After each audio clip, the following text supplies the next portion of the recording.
This little suitcase is pretty cool because it's far more than just a suitcase. Let me show you exactly what you can do with this. First of all, love the kind of like almost carbon fiber look that this has. This is splash proof, which is great. And then when you open it up, this is actually, if you do have, unlike me, a pocket knife collection, a Letterman collection, things like that. So obviously you will have all of these slots. There are 64 different slots that you can actually put in all of these knives, just like this one that I just added here. So of course, very easy to just grab and change positions. I can, because they're spaced enough, I can put knives and different kinds of tools all in all of the different positions, which is nice.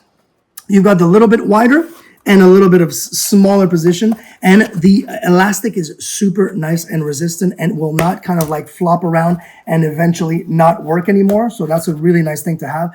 One of my favorite things is that it's because it's almost like a book. So you'll have like all of these different knives will be all around here. And the great thing is you do have the separator between the two that you have here in neoprene. So you know that page of knives will not knock on this page because it will be separated. And I love that 64 different knives. And like I said before, not just knives, but also these Letterman tools and things like that we all love. And definitely, I mean, I'm going to have to start getting some more so I can populate this really nice, nifty, and super practical case.